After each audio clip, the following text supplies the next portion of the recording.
Bismillahirrahmanirrahim. Mata cik Kangjeng Nabi kaula yatim saha jelema anu mencintai yatim berarti mencintai kaula. Kaula fakir, jelema anu mencintai fakir berarti mencintai kaula. Ulah sieun ku ya kayatiman, ulah sieun ku kafakiran. Hiji nu didele Allah Subhanahu wa ta'ala. Teger. Tapi Kangjeng Nabi mah teu eureun-eureun terus bae sodako. Jadi Kangjeng Nabi mah lamun erek sare boga roti 2. Kangjeng Nabi moal daekeun sare lamun roti can dibikeun. Bikeun heula keluar ka dinya. Geus beres dibikeun ka santrina tanu aya di sufah kara Kangjeng Nabi hasup. Mun Kangjeng Nabi boga korma hiji, moal sare Kangjeng Nabi mah mun korma masih kene di meja. Bikeun heula. Nurutan eta bae ge seseleh tah. Nurutan eta bae ge datang ka modar urang moal bisa. Moal bisa tuh. Jakwari bagi Haji Pendi ya geus tere paevannya nama ya. Lantaran huis lagi geus lain di dia. Berarti hadapun bujal ge geus huisan. Kan dia ge lain mikiran sedekahnya nama. Malah terus disering leungit berkat. Sering. Ai kula mah geus kudu dicaritakeun. Teu kudu geus pokona mah teh mah asal aya nyana pasti leungit. Lain sedekah nyokotan. Panti balik sama berarti ai Kangjeng Nabi mah karakterna mikeunan, ai ieu mah karakterna nyokotan. Pansa balik mah mah aya jelema resep jasa ka Kangjeng Nabi tapi teu bogana naon karakterna tukang beca, lain karakter kahirupan sapopena tukang beca.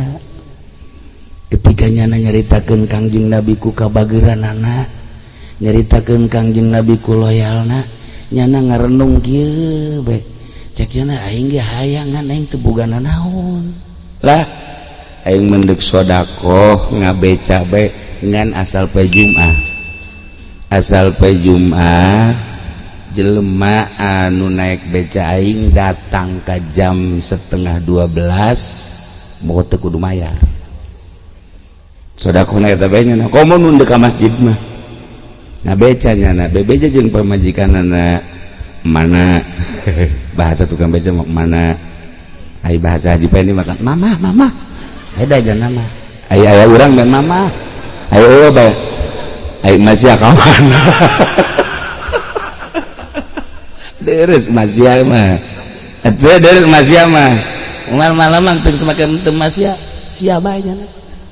Nah mana naon bapana ka tukang beca ye ieu mah kieu ye poe Jumaah ieu mun ngabeca ulang harapkeun duitnya sebab urang kan teu sedekah teu boga duit ieu mah deuk sedekah tanaga bae ting kaluar datang ka 11:30 ka masjid nah ieu sahan ka masjid sarua teu kudu mayar heuh tuh masalah cenah kaluar jare jam 8 asal poe Jumaah ini pokoknya ada ke mana tah teu kudu mayar kan nyana gratis datang ka heraneun anu naik beca ge asal deuk dibayar Jumat asal deuk dibayar bae ku tukang sayur Jumat gratis atuh si umpama nungguan poe Jumat bae si mama nungguan poe Jumat bae geus tadi lakukeun gunyana asal Jumat gratis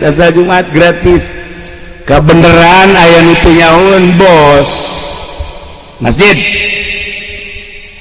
berangkat ke masjid dibayar ku cenah berapa mas gratis pak jangan sombong beca gratis bos yo bos enggak pak saya mah asal Jumat gratis pak pokoknya tenaga saya dari pagi sampai Jumat gratis buat sedekah aja kamu ngebeca aja sombong bere kunyana tuh ambil 100.000 enggak Pak, bikin deh. Oh mun Haji Masuri atuh minta tambahnya nama atuh duit masjid ge kurus di bea bergaini. Nah eta kaget teh bos, kaget cek bos teh coba ke Jumat hari, coba ke yang Jumat hari di Cirian bener itu gratis. Jumat hari naik deh ya beca masjid yana geus disiapkeun duit 500.000 coba cek yana gratis teh bener teh sampai masjid berapa Pak? Gratis Pak, Jumat saya gratis. Yang bener kamu, pokoknya saya mah siapa aja hari Jumat yang naik beca saya, orang fakir, orang miskin, orang besar, pejabat, bos sekalipun gratis. Keluarkan menyana hitung di hari penyana 1 2 3 4 5 500.000. Aji pengen ge osok tak kitu tah. Percis aji pengen sok kitu tah. 1 2 3 4 5 6 7 8 9 10 kan 1 juta tah. Nu dicokot betung-tung hiji tah. Tolol jasa teh beurang. Penipu goblok. Pinternya apa? Pinter nipu. Eta pernah nyarekan lik mere di Jakarta Jengkula ya. Tanpa main makan kieu bae. Ditunggunya bener sih 2000-an mah, tapi kan ngeunahun ka duluna bener teh. 1 2 3 4 5 6 7 8 9 10. Cak anu mentangna tak gede oge ieu kan. Berarti 10 kali 2 sabaraha? Ya, cokot punyana hiji. Sat nih. Kieu bae teh tukang bermain. Galedeg sia. Ngaren-ngaren bae. Emangnya nama kos gitu berhenti leutik penipunya nama. Mandek dagangnya tuh maju-maju. Tah, barang dihitung mah asli mah bos. 1 2 3 4 5. Nih. Enggak Pak. Saya mah asal hari Jumat gratis. Udah jangan gratis-gratis nih 500. Pokoknya walaupun berapa Pak, jangan pun 500, 5 juta nanti dulu. Saya udah tekad saya bulat asal hari Jumat gratis. Masya Allah, cak bos. Jelema nu kos kieu ye. Jelema nu kos kieu. Tas Jumat langsung nyana miheulaan. Nanya, aya teh tukang beca di mana imahna? Ka salah satu jamaah. Oh nyana mah tuh di dieu ka ditu pengkolan asup tangke aya di dinya imahna. Langsung berangkat ke imahna. Diketrok lawang. Assalamualaikum. Assalamualaikum. 3 kali keluar misalnya pamajikanana make mu kena kene. Waalaikumsalam. Betty ya mah. Ada apa Pak? Ini rumahnya Pak Anu. Iya, yang tukang becak. Betul. Ini siapa ini? Saya istrinya. Nyana cerik didinya, Masya Allah. Neuleup salakina ngabeca poe Jumat gratis. Neuleup pamajikan anak make mau kena kene. Dibikin duitnya 500. Nih, saya tadi naik beca, kemudian nggak mau dibayar Bapak. Nah udah, ini saya bayarnya sama ibu aja. Oh, cek ibunya. Dari pagi sampai Jumatan gratis. Suami saya mah Pak, walaupun bayar sama saya enggak Pak, nanti suami saya ke surga masa saya ke neraka. Ya Allah, eta bos kieu bae bos. Aing teh loba duit, aing ngabutuhkeun duit, neangan duit. Tetapi ieu kakarak bagi tukang beca model kos kieu, Masya Allah. Coba sih, aslinya orang mana? Cilongok Pak.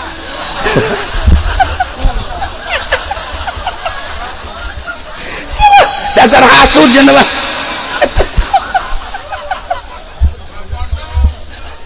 Cilongok Pak. Ya Allah ya Rabbi.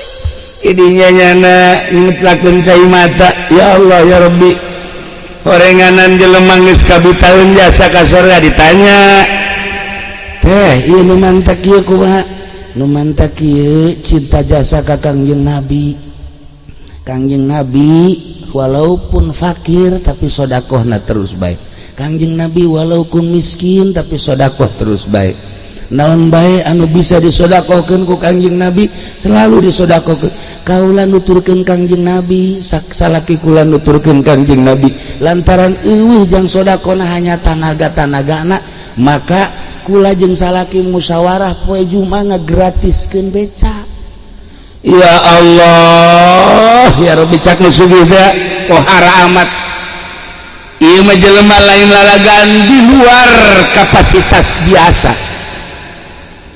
Cintana menggebu ka Kangjeng Nabi.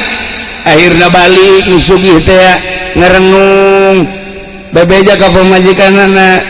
Neng, Bapak mangi tukang beca jeung pamajikanana seperti tadi caritakeun gitu. Yuk urang ngamimitian sedekah yuk. Urang cintakeun ka Kangjeng Nabi masa nu susah bisa sedekah urang henteu. Urang lamun nyaritakeun batur ngabangun masjid jaboga pantes, batur ngabangun majelis boga puluhan juta geja pantes, batur nyantun yatim piatu jaboga pantes. Ieu tukang beca jeung pamajikanana. Bapak can nyorang ngecelakeun cai mata saumur hirup, tetapi kamari bapak ningali pamajikan tukang beca salakina ngagratiskeun tanaga. Barang datang ka imahna pamajikana maksi keneh make mau kena dibere duit ku bapak 500.000 cek nyana moal pa Jumat mah. Ya Allah ya Rabbi, bapak tercengang ningali karakter model kos gitu. Yuk urang mulaian yuk. Hayu Pak tuh cek nyana cintakeun urang ka Kangjeng Nabi. Ya Allah ya Rabbi, disorot ku sinar Kangjeng Nabi kasorot. Ieu urang lamun lain aya sinar Kangjeng Nabi yang moal daek duduk di dieu atuh moal daek duduk di dieu. Ieu teh aya nur Kangjeng Nabian di kolbu urang, aya nur ilahian di hate urang. Nu mantak daek duduk di dieu teh aya cahaya Allah, aya cahaya Kangjeng Nabian di dieu di kolbu urang. Ngan kadang-kadang katutupan ku balak genep. Iya doang tadi di bandara. Oh, eta haji pengen gigian we. Naon tuh atuh ieu teh ka harti ku gorenganan urang Amerika susuna gede. Eta Masya Allah karim. Kula ge lamun teu mau sorban mah meureun dideulekeun ngan sorban make sorban api-api bae ge ieu. Ngan rada diintip teh jahe gede. Ya Allah, eta bener teh urang Amerika luwis dia teh mah. Luis disusul ke orang Pakistan lah Luis oh barang turun di Cina teh Cina kasisian Haji Rusdi nya nangis ge bareng kotok nya tuh mulus jasa cakna berarti jarak nyahoun meureun normalnya. Geus kasimpulan mah eta nu sugih pasini jeung pamajikanana Kak geus kieu bae lah tuh eta tukang beca teh urang mana haju urang ka Mekah ke coba urang tanya ji bener oke ih pamajikanana ji nurut teh ih beneran kan boga pamajikan teh mongkos tukang beca tadi kan kebeneran akur dah ieu nu sugih ge boga pamajikan geunaheun tak kadangina pan aya jelema iya neng urang boga duit 10 juta ka masjid kan 9 juta yuk nanaonan eling atuh salah ditarekan eling 9 juta urang 1 juta nanaonan anu cager ge gering heula eta majikan kamu Masya Allah aya teu ngamuk neng urang boga di 10 juta 9 juta ka masjid geun yuk kabeh juga jeung hulu-hulu sia amboh itu orang pondok kata pena. Masya Allah. Nah akhirnya anu sugih teh geus sababaraha bulan datanglah ka tukang beca. Assalamualaikum. Waalaikumsalam. Ya naon Pak? Ieu mah dek nanya bae daek tante ka Mekah. Macem-macem. Ente mendek nanya daek tante ka Mekah. Atuh dek ditawaran ka Mekah masa anu teu daek. Aju maksud bapak naon? bapak nek ngamekahkeun ieu bapak jeung emakna jeung pamajikan. Sok kitu bapak mah. Oh kitu. Ya bunga-bunga tapi maksudna kaget. Beneran ini mah cek panjenenganna beneran. Jatuh akhirnya dikamekahkeun mah masyaallah berarti kula bakal kapanggih jeung Kangjeng Nabi. Ku cintana ka Kangjeng Nabi. Kangjeng Nabi dibawa berarti kula bakal kapanggih jeung Kangjeng Nabi. Bahagia amat. Guys, tanda KTP-na langsung didaftarkeun, alhasil nyana diberangkatkeun ka Mekah kuno sugih. Nah ieu berkat cinta ka Kangjeng Nabi yang celing di hate teh resep jasa ka Kangjeng Nabi. Kemudian nyana berangkat sodakona ku cinta ka Kangjeng Nabi. Ujung-ujungna coba ge eta mah kos inget ka dongeng kieu aya jelema jore jasa beungeut na lalaki ye asal nanya awewe ngambalieur asal nanya awewe ngambalieur nyana ge ngaca ieu beungeut aing beungeut perang ieu mah sakena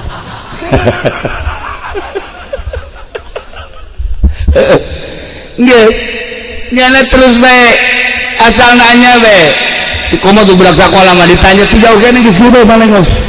Nah, si mbak ditanya si mbak tetap bunga keur mah jore Yuni teh kotok kan jore jasa tamata ayeuna nyana meangan pelet ka kiai-kiai ka dukun-dukun teu manjur teu nyambung teu manjur bae minta pelet ka kiai Rifki tah il qala Yusuf li abihi ya batini endahan kiaina nu laku kan teu balik cenah bantu Agus kamana-mana Gus jangan pelet berlaku we nya Gus frustasi Gus kieu we. Ya Allah ya Rabbi. Tapi maha kawasa Allah. Lah kuari mah oper bae lah cakna. Dek ka kiai moal ka dukun moal ka ahli hikmat dek ka kiai nu bener. Jaman teh pelet kaji pening geus. Boro-boro aing nya ge teu laku. Aja. Ayeuna ka kiai. Assalamualaikum. Waalaikumsalam. Naon kula umur geus aya meureun 35 mah. Oh bagus maksudna ya kana yang kawin atuh lain geura kawin hangan lalaki makan pembeli eueuh jang meuli ayo boga duit ona lah tuh urang sajajarkeun we jeung kieu kiai unggal nanya awewe embung ka budak sakola embungeun ka si mbak embungeun ka karyawati embungeun ka santri ge embungeun kunaon geus datang ka haji ulum ge arembungeun ka aju ieu mah deuk masrakeun sagala-galana we ka kiai atuh sugan ka ahli hikmat geus kula ieu pelet tata tulisan pelet tuh timimiti walia talatof datang ka ilqala Yusuf pental kabeh cek eta mah nu ngaran-ngaran minyak di ahli hikmat makena ge ajurundani mah teh ajurundani eta geus lain kitu teh disilang masyaallah timimiti minyak seunit datang ka minyak PPO datang ke minyak kelapa tetap kemanjur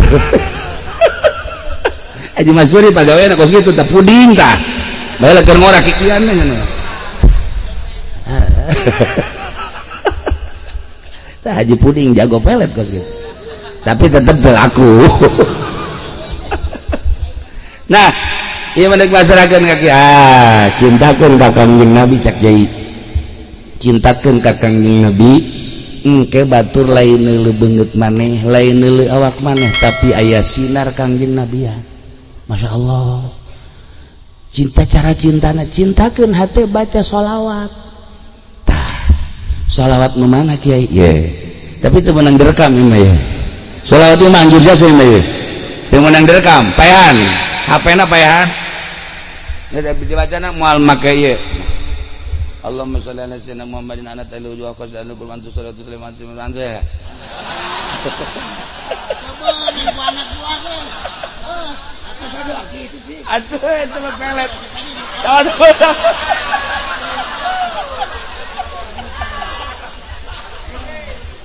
bahkan sama lain ke awewe jam pedagang eta serius ngancak abah almarhum hiji teu meunang ditulis teu meunang direkam dibaca ditalar sakali 2 kali 3 kali masalah lamun talar datang ke 3 kali bake lamun teu katalar ulah ngan teu meunang direkam teu meunang Allahumma shalli ala Muhammadin anak alaihi wujud qadar kulban tusalatu salim ala sayyidina Muhammad anta bihajati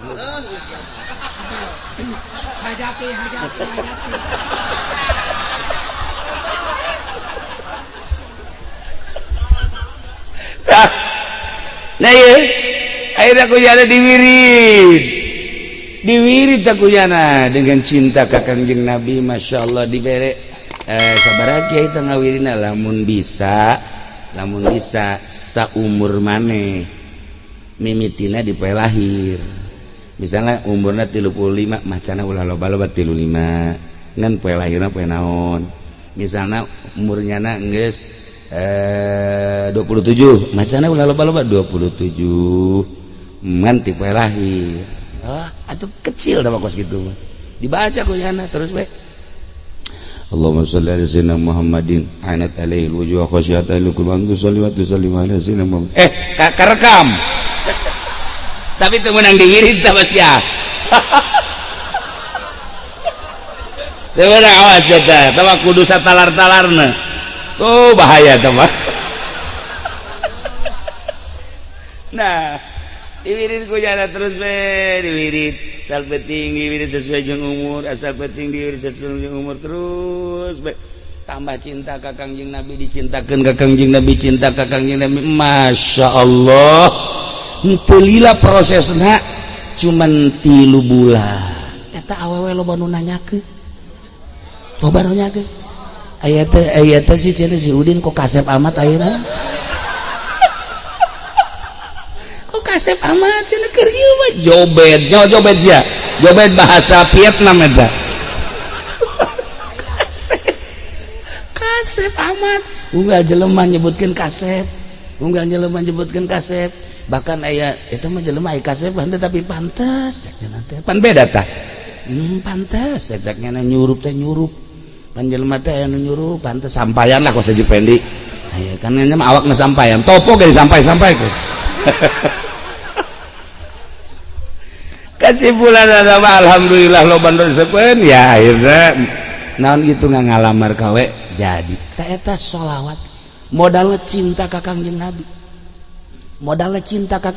atuh ye kiai lain ku sebab bisa ngaji na cinta ka Kangjeng Nabi coba jelema anu bisa ngaji tapi teu mangpaat elmuna kurang cinta ka Kangjeng Nabi loba jelema anu hebat elmuna tapi teu cinta ka Kangjeng Nabi naonan tah aya jelema lah ilmuna teu sabaraha tapi cintana ka Kangjeng Nabi pohara luhung moal jelema diangkat jadi wali lamun teu cinta ka Kangjeng Nabi moal aya jelema diangkat jadi solihin lamun teu cinta ka Kangjeng Nabi moal aya jelema bisa ibadah ka Gusti Allah lamun teu cinta ka Kangjeng Nabi modal cinta ka Kangjeng Nabi diangkat jadi wali modal cinta ka Kangjeng Nabi diangkat jadi solihin modal cinta ka Kangjeng Nabi diangkat jadi ahli ibadah modal cinta ka Kangjeng Nabi maju usahana cinta ka Kangjeng Nabi anu joget laku modalnya cinta ikan karasep ya kadang namanya karasep kurang cinta ka Kangjeng Nabi iya kasep sakieu mah ieu kasep dibandingkeun jeung di solar mah ja atuh sakieu mah kasep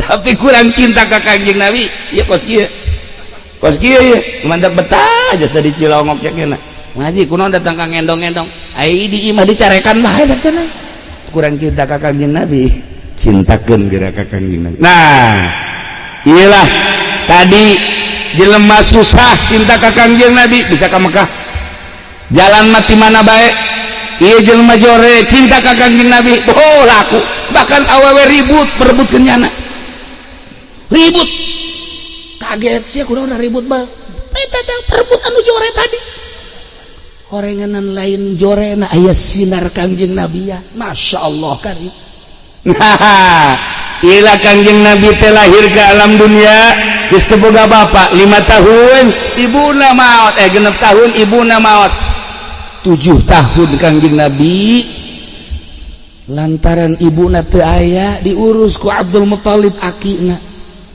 setahun kemudian maot dilangsungkan pengurusan Abi Thalib. Masya Allah karim mamang teruslah sampai umur 9 tahun sampai umur 10 tahun Kangjeng Nabi ilu perang. Umur 10 tahun Kangjeng Nabi geus milu perang Harabul Fujar ngaranna antara kelompok yang kelompok. Kangjeng Nabi di barisan depan Muhammad mana kunaon ieu milu perang kula mah lain perang nanaon deuk ngadamekeun lantaran kelompok ieu jeung kelompok ieu masih kene aya darah tetapi ieu ku gara-gara masalah saeutik kula tampil di hareup maksudna supaya ulah terjadi peperangan leutik kene 10 tahun geus bisa ngadamekeun antara kelompok urang mah urang leutik kene geus banci kelompok gara-gara main gundu lain budak anu ribut kolot jeung kolot main gundu doang. Masya Allah di pondok rieu gede jasa huru hara urusan lalayangan anak haji peni nyana ribut pan eta mah tolol bin goblok sabah teh urusan poleca gundu lang layangan kunaon jadi bapak nu ribut. Masya Allah karim. Nah Kangjeng Nabi 10 tahun ngadamekeun kelompok. Ya Allah ya Rabb Gusti Allah geus diciptakeun seperti eta. Umur 11 tahun Kangjeng Nabi geus katingali tampil setelah perang mulai aya tanda-tanda kedewasaan leuwih ti batur. Ya Allah di mana leuwih ti baturna ketika batur kana klub ketika batur kabar ketika batur nyanyi-nyanyi Kangjeng Nabi cuma senyum-senyum. Pernah Kangjeng Nabi diajak ku babaturanana yuk urang nyanyi-nyanyi di ditu Kangjeng Nabi milu lantaran Kangjeng Nabi kan manusia biasa suarana Kangjeng Nabi bagus kemudian penampilan Kangjeng Nabi luar biasa dek diorbitkan Kangjeng Nabi milu.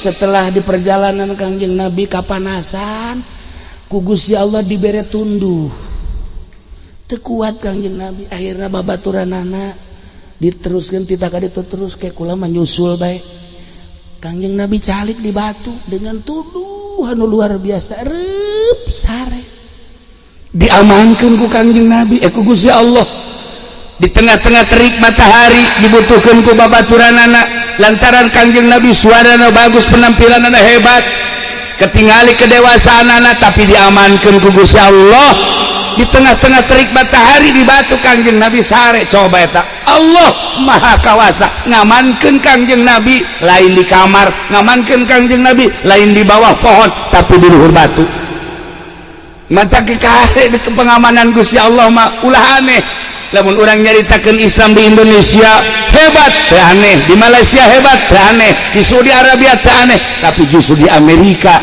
tumbuh wari Islam ieu kan satu keanehan ulah aneh lamun urang kuari di Saudi Arabia kukula geus dibahas sabaraha minggu ka tukang bahwa Saudi Arabia bakal dirubah tina Wahabi menjadi Sunni 200 pangeran tangkap 6 pangeran tembak Salman lantaran dek dirubah dengan bahasa korupsi tetapi lain eta aya penelitian ti Raja Salman setelah ke Indonesia hikmah kunjungan ke Indonesia lain sembarangan panjang kukula pun diceritakan tentang kunjungan ke Indonesia dan kunjungan ke negara lain sehingga merubah negara tina Wahabi dek jadikan Sunni kuari di Mekah aya maulidan matak lamun di Indonesia aya anu ngabidahkeun aya anu ngawahabikeun ieu katinggalan di Mekah ge kuari Sunni di Madinah tadi kamari muludan. Masya Allah biasa ya Nabi salam kaji peni geus kieu bae urang ka ditu yuk naon berkat dah gede meureun tidak ka berkat bae dah mah Masya Allah dasar orek koros geus bae cinta main kuluhum bae. Tahun 12 umur 12 tahun Kangjeng Nabi katingali luar biasa. Di antara keistimewaan Kangjeng Nabi katingali ku masyarakat sebab Kangjeng Nabi kan ngangon embe ditalingakeun ku kabehan kumaha eta embe ku Kangjeng Nabi dipangitikan ke berangkat ketika aya anu leuleus embe ku Kangjeng Nabi diais lamun aya embe anu pincrang ku Kangjeng Nabi diais masyaallah kari eueuh hiji nabi anu teu ngangon embe eueuh hiji nabi seluruh nabi kabeh ngangon embe mantap kula ge alhamdulillah ngangon embe kula bahkan jeung kebo tambah Kangjeng Nabi mun teu Kangjeng Nabi ge gugul dina bab ngangon nama hampir katincek kebo kula sabarara baheula masyaallah nah ieu lah Kangjeng Nabi kabehan ningali keistimewaan Kangjeng Nabi dina cara-cara ngatur-ngatur embe luar biasa umur 13 Kangjeng Nabi lahirlah Sayyidina Umar bin Khattab lamur tahun kedua lahir Abu Bakar Siddiq tahun 13 lahirlah Sayyidina Umar berarti tafawutna umur Kangjeng tafawutnya bedana umur Kangjeng jeung Sayyidina Umar anu bakal jadi jawara Sayyidina Umar anu bakal jadi pelopor Sayyidina Umar anu Kangjeng Nabi ngadua ya Allah ya Rabb kuatkeun Islam ya Allah kudu jelema nyanggakeun ka Gusti hiji Umar bin Khattab atawa Abu Lahab Abu Jahal dua Kangjeng Nabi ngadoa ya Allah ya Rabb dua jawara di Mekah hiji Umar bin Khattab nomor kedua Abu Jahal nyanggakeun ka Gusti supaya agama teger nuhunkeun salah sahiji di antara dua kuatkeun Islam ku Umar bin Khattab atawa Abu Jahal nyanggakeun ka Gusti ditarima doa Kangjeng Nabi Umar lah nu dipilih ku Gusti Allah dua jawara mentak lamun aya jawara geus asup ka majelis taklim pohara geus kajer kumaha ge ujianana beak eta tihang majelis beak ujianna dileg-legan ujianna tah ieu lah umur 13 tahun Kangjeng Nabi lahirlah Sayyidina Umar bin Khattab kaistimewaan Sayyidina Umar emang naon ketika Kangjeng Nabi nyaritakeun tentang alam kubur si Kangjeng ke urang maut setelah maut urang dikubur ngaranna alam barzah didinya bakal aya dua malaikat munkar nakir bakal nanya poremna keberadaan sangat sieun menakutkan Sayyidina Umar ngacung naon Umar pikiran urang pikiran ieu lain cak Sayyidina Umar ka Kangjeng iya pikiran ieu lamun pikiran ieu kok dek dilawan ta malaikat mana yang macam-macam bae lamun masih kana pikiran anu ieu tetep kula mah dek dilawan bae beres ngaleos Kangjeng Nabi diuneg-uneg Sidina Ali coba yang nyamun maut bener teu ngalawan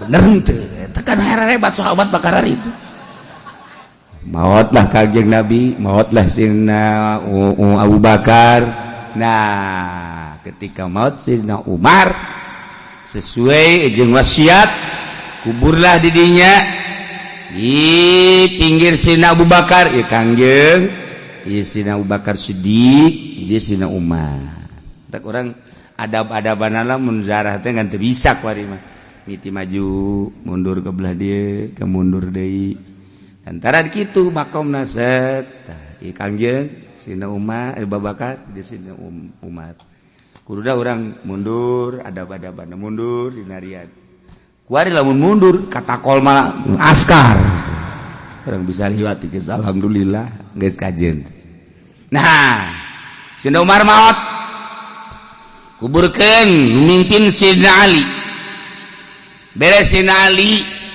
nyarita setik bahwa ialah Umar Al-Faruq anu memisahkan hak jeung batil nu terkenal dengan kejawaraanana saha anu teu sieun cek Sayyidina Ali ka Sayyidina Umar musuh-musuh Allah termasuk setan geus dijatakeun ku Kangjeng Rasulullah sieun maka saat ieu nya geus aya di alam barzah doakeun ku Sayyidina Ali beres ngadoa bubar kabeh Sayyidina Ali ge mundur begitu mundur menang 40 lengkah kadinya deui aya ngadengekeun cak atuh urang mah sanajan ngadengekeun ge moal kadenge hati Sayyidina Ali mah kan masyaallah bisa dibukakan hijab kan suara Sayyidina Umar bisa kadang langsung yuk bener kadang begitu ditanya ku malaikat man rabbuka cik Sayyidina Umar teh pangeran aing Allah ai pangeran maneh Sayyidina Ali di luhur seserian cek Sayyidina Ali bener ya Masya Allah kari cek malaikat teh jieu pangeran aing Allah sarua sesama pangeran Allah kok make rupa nu ieu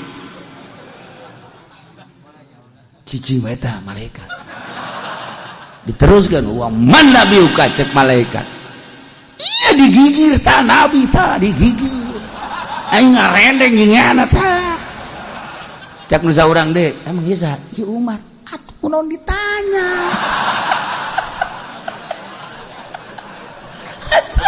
ya Umar mah moal ditanya cek nya sawara tah mah tuh beuteung ngalaleos kada ulah ngalaleos robah banget ulah make banget anu nyingseun mukminin kafir Yahudi Nasrani silakan make banget nu mana bae ge tapi mukminin ulah make banget teh awas ya mun make banget tu ieu deui awas wae malaikat lapor Gusti Allah Gusti kuara ieu mah jelema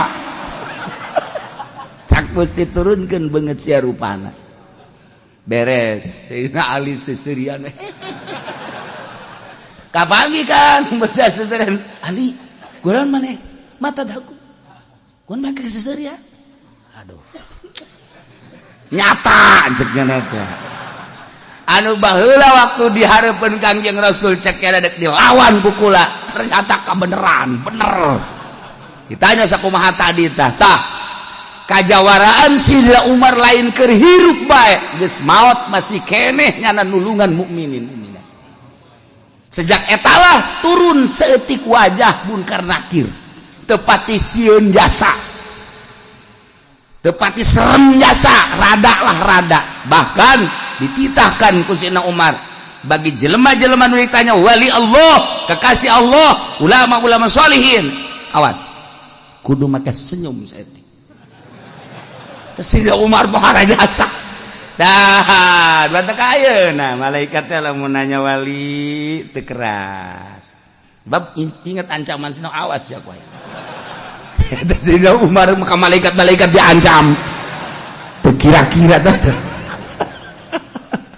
nah iyalah urang cinta ka Kangjeng Nabi cinta ka Sayyidina Abu Bakar Siddiq cinta ka Sayyidina Umar cinta ka Sayyidina Utsman cinta ka Sayyidina Ali lantaran eta khulafaur rasyidin nu opat lain sambarangan jelema dua anu jawara hiji Sayyidina Umar dua Sayyidina Ali piawai Sayyidina Utsman ahli zuhud kemudian kitu Sayyidina Abu Bakar Siddiq hartawan anu mengorbankan hartana di samping piawai mun maca Quran ceurik hartana neuk sabaraha bae ge jang syiar agama Allah sebabnya na pedagang dikersakeun ku Gusti Allah naon bae nu geus aya di leungeunnya na laku bae urang mah pan ngemblok pedagang ya ngitung deui deres teh buruk mah nu buruk mah pan hese dagang nu buruk lamun geus 2-3 poe teu laku atuh geus muter di dieu muter Sayyidina Abu Bakar Siddiq mah asal geus aya di leungeunnya dikersakeun ku Gusti Allah laku bae jeung untung bae maka selama hidup Sayyidina Abu Bakar Siddiq berjuang perang di samping eta ketegasan anu luar biasa hartana dipakai ngabangun agama Allah ribuan onta ketika perang ribuan onta pakai meuli abid di merdekakeun dan lain-lain sebagainya Masya Allah ialah Sayyidina Umar kaistimewaanana mandak nyana berbagai pertimbangan ulah 40 80 sebab baheula di zaman Kangjeng 40 cuman aya ta'zir piceun hese keneh balik di zaman urang cek Sayyidina Umar komo ka hareupna dipiceun ka mana jelema ku tambah ta'ziranana 40 jadi 80 Wari lamun dilaksanakeun jelema nu mabok di ta'zir di 80 aman negara ayeuna urang ngadenge mabok geus puguh minuman tambah ku obat-obatan baheula mah sakadar aya magadon nyuriahip sakadar sakitu doang tapi kuari mah beuh sabu-sabu ekstasi dan lain sebagainya bisa ditiru deh dijieun nggak aja orang Indonesia mah boro-boro niru obat kos kitu atuh igomah di Mekah bae ge ditiru ku urang Madura igomah ditiru eta kan aya tanda tanganan dan lain sebagainya bisaan orang Indonesia paspor bae ge kuat ka ditiru ijarago nipu urang Indonesia mah bararisan mau obat-obatan mah ya Allah asal keluar bae nu asli tungguan sababaraha poe bakal keluar nu ilegal nu palsu nah asal timbul obat nu asli timbul nu palsu selalu kitu bae di Indonesia mentak kuari geus hararese mana nu asli mana nu palsu aya kiai nu asli aya nu palsu sarua bae geus dimimiti obat minuman datang ka kiai nu asli jeung nu palsu teh aya di dunia orang keliru di dunia mah di akhirat mah moal di akhirat aku malaikat ditinggal besok memilu ka ditu kiai pan kula kiai lain ieu mah juri cek malaikat berbulu kucing ieu mah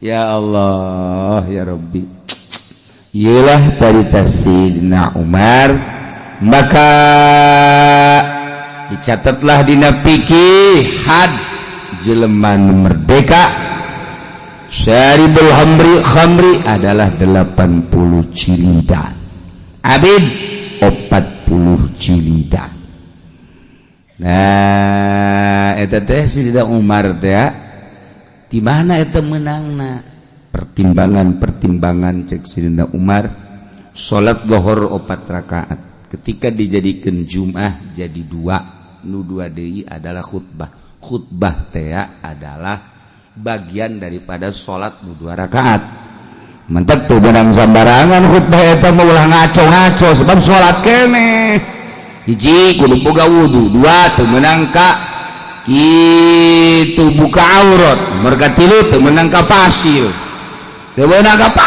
lantaran sholat keneh mata ulah acak-acakan banyak khutbah sagala nyaritakeun kabeh khutbah nyaritakeun Agustus khutbah jarang-jarang teu beres eta mah khutbah salat nu 2 rakaat teh jadi khutbah mentak geus teu bagusna teu kudu ditarjamah nya teh salat pengertianana salat geus lamun ditarjamah meunang cek fikih narjamahkeun nu dibaca lain ader-aderan ieu kuarikan ader-aderan tungtung nama orang jadi hebat henteu ngadengikeun khutbah sugan tambah takwa aja henteu ya karena itu tah geus bandingan bahasa Arab daripada besi ngarusak meundang diterjemahkeun narjamahkeun babacaan nu dibaca nu dibaca nangan sabaris ai ngacona mun henteu di tek ku masyarakat trek terus bae eta bangke turun khutbah maning dirantai khutib kos kutub asupkan ka sumur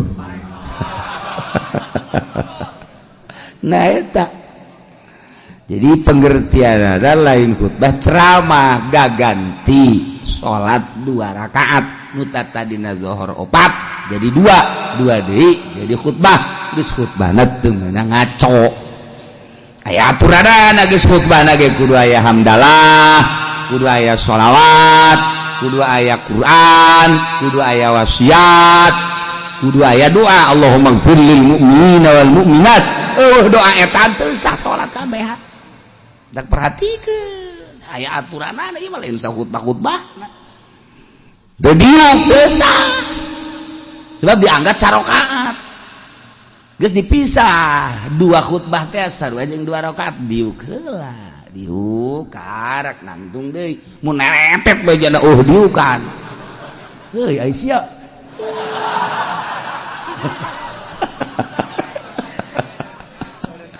goblok sia aing garusak salat aing sia.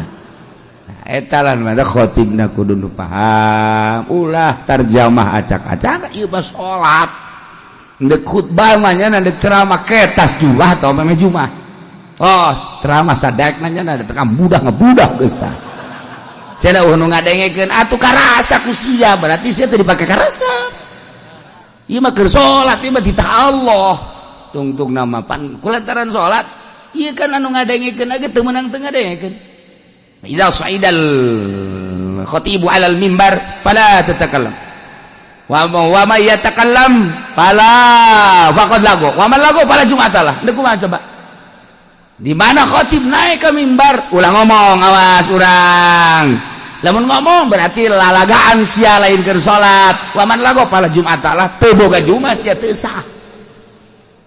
Ye, atuh mah khotib barang lalagan. Bila perlu main coklak di dieu. Ye, atuh khotib da kudu duladeuleuh pan ieu kos ge oh berarti robah khutbahna atuh. Geus babarodo masyarakatna, atuh khotibna kudu pinter. Oh, ngarusak aing khotib khutbah aing. Ulah dipaksakeun. Berarti barodo, geus atuh bere penerangan atuh ku khotib.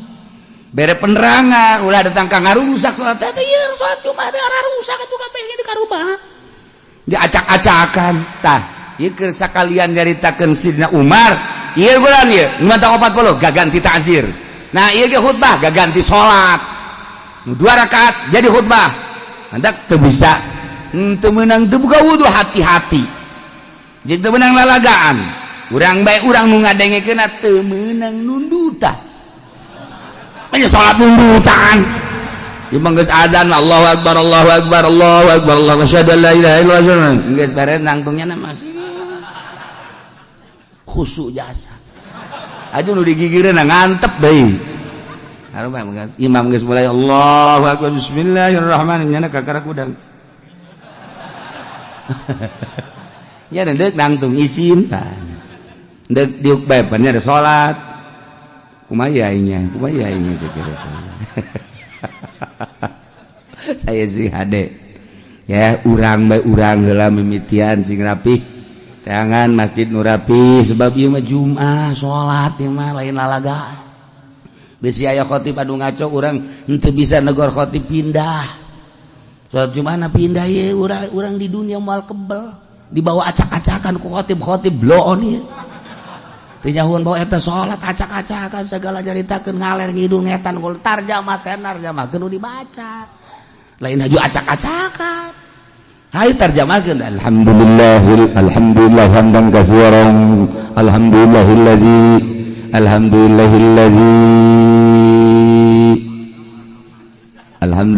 sia ngaco aing mah kagok aing ku suara sia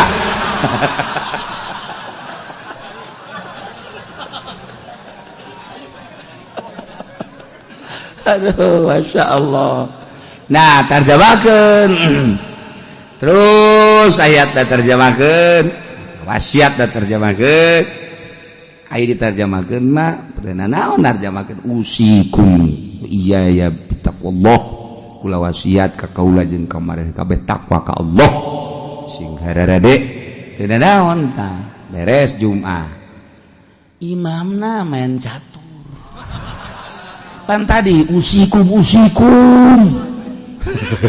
ayuhan nas tegap ayuhan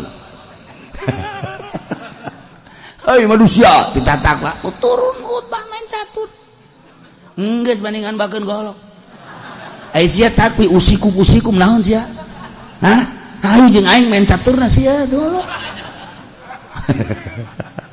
tah eta khotib anu bener ulah main tujak tunjuk khotib asal khotib nyandakan wasiat malulu ayuhannas ittaqullah waf'alul khairal la'allakum fa'arat fa'al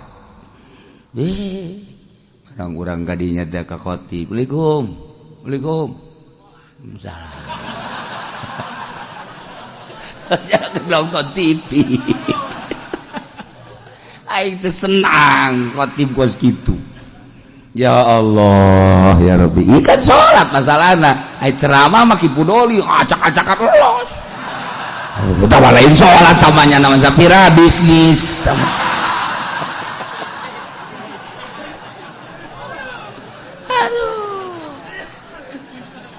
Dari iya, kau ini bagian setepati.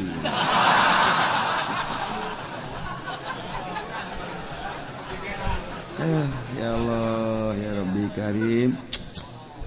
Itu kan ada perubahan-perubahannya nama daerah, ya perubahan sih atau bencana. Kadangin aku orang kutub berapa nih. Coba ke, jadi bayar ngomong ke. Aku tuh berapa di kos gitu.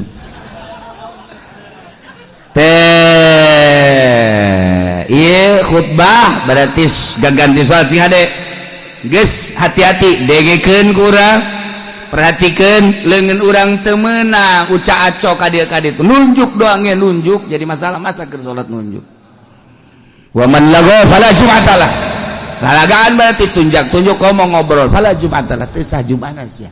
Eta cak Kangjeng Nabi. Sok dibaca kurang iza saidal khatibu 'alal minbar fala tatakallam. Wa may yatakallam faqad lagha wa man lagha fala jum'atalah. Orang deungeut siang teu bujuma. Ya Allah ya Rabbi. Eta hadis eta kan dibaca. Tu urang mah ji sugan teh naon cenah hartina makana tanyakeun atuh ji. Sugan teh eta mah hadis naon bae. Idza sa'idal khatib 'ala al-minbar di mana naik seseorang khatib kana membul mimbar pada cacakandam ente ulah ngajablog wa may yatakallam sahaja lamun ngomong faqad lagha berarti heureuy lalagaan wa man lagha fala jum'atalah cak Kangjeng Nabi jelema lalagaan berarti teu sah Jumat. Tah abeh tenget urang besi salat di lembur urang terjemahanana ngaco urang negor teu bisa pindah. Salametkeun awak urang di akhirat aing waduh kos kiamat ieu pan salat ieu mah lain ceramah ieu mah lain. Madak kula pernah di Garut Pajubah terus di Bandung salat Jumat milu begitu salat Jumat waduh ngaco ieu mah khutbah acak-acakan kieu langsung zuhur. Ngazohoran salat salametkeun salat waduh bahaya pernah deui di Bandung di Bandung ka dieu set pa Jumat jeung guru malah di Bandung jeung guru ti Cililin dekat dieu dekat Banten mampir ka dieu pa Jumat hayang pa Jumat nyanan pas itu harita pada larang langsung sholat Jumat di Cililin rada beurang sholat Jumat di Padalarang sarua Jumatna kos gitu Noel zuhur acak-acakan khutbahna salametkeun dili urang tapi ulah jeung fitnah tegor heula ieu teh kapan khutbah ieu mah gaganti salat teu meunang ngaco lamun nya ngaco bae terus bae pindah. Urang mah terus bae urang nuturkeun ngaco. Di atuh lagi salat ieu mah. Salat. Ah mantak sing hade, salah banget kan. Engke tanya pan, "Pan mah haji deukeut ka masjid ieu sih kok masjid ka ditu jumahna?" Teu meunang gara pindah-pindah kumaha aing bae. Geus bongan sia ge kumaha sia. Atuh aing kumaha aing. Lain mah haji pan eta teu kapisah masjid imah. Kajeun. Aing mah geus ngaji kos kieu ge sia. Moal so amat aing kadang-kadang sok. Tungtung mah gelut bae di dinya. Ayo salametkeun sia de. Urang kan moal kebel di dunia, aju engke di akhirat urang aduh lamun ka neraka ku gara-gara urang salat Jumat teu ditarima deui kumaha coba. Ye, ieu salat Jumatna cek malaikat teh rusak.